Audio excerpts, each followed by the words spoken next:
All right, friends, another day, another canning session. Today we are doing pickled peppers and onions. They are delicious. They are in this spicy brine.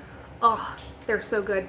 And my favorite way to use them is on a pantry sandwich. If you would like to know what that is, please leave me a comment down below and I will make a video on the most delicious pantry sandwich that comes together in absolutely no time flat. And these pickled peppers and onions are the star of the show. So let's get started. All right, this recipe comes straight out of the Ball Canning book. I think I changed a little bit of the spice just to make it spicier, but other than that, it's pretty straightforward. And it is, of course, an approved recipe. So the first thing we want to do is our red onion because they're going to need to soak. So we need 4 cups of sliced red onion, and it says that we want to have them a 1/4 inch thick. And then you want 12 peppers. You can use orange, you can use only red, you can use only yellow. We are using only green. We do not have fresh from the garden peppers, which of course would make this absolutely phenomenal. So I just used what was cheaper at the store. These were on sale, so that is what we got. So I'm going to get these sliced first because they will need to get soaked in ice water for 10 minutes. And while they're doing their little bath, we're going to get all of these sliced up, and they need to be the 1/4 inch slice as well.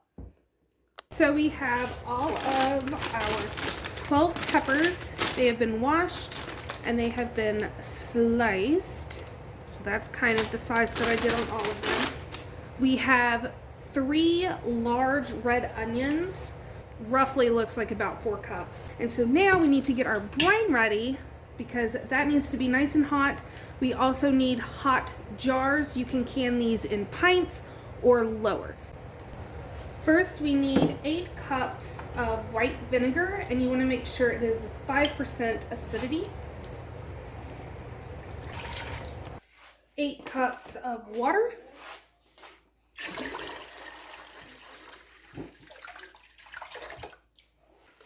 3 cups of sugar.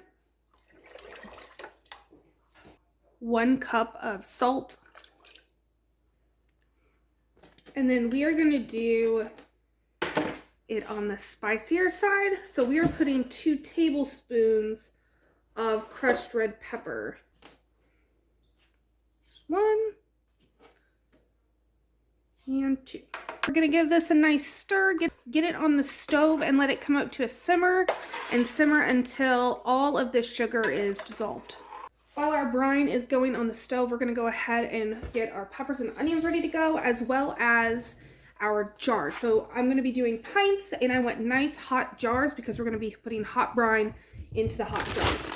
So you need to mix everything together. I'm hoping this bowl is big enough, but probably not. We're going to start with some of the peppers. Get about half of them. Strain off all the liquid out of the onions and pat them dry. Okay, had to resort to something bigger. So you want to get everything mixed up. Separate all your onions. Like, you don't want anything like this. You want to separate them to where whenever we're putting them in our jars, we're really getting a nice even mixture of peppers and onions. The brine is ready, so we have turned off the heat. I have all my lids in extremely hot water. And then I have nice, clean, hot, and they are filled with hot water. And I'm just going to pour the hot water into my canner. So we're not wasting any water. And it keeps the jars nice and hot because my house is cold. We do not keep a hot house. So we're just going to empty a couple of them into our canner. And then you want to stuff your peppers and onions tightly into your jar. Yes. Oh, well, hello.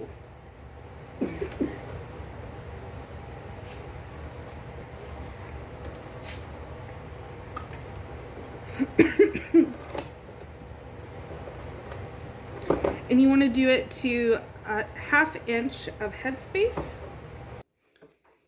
Okay, so so we are to the 1/2 inch mark. Everything looks nice and tightly packed in here. So now we're gonna add the hot brine. I like to give it a good stir and be careful not to inhale vinegar. But since we have the red pepper flakes, we want it to be dispersed throughout all of the brine. And then you just want to ladle this again to the 1/2 inch mark.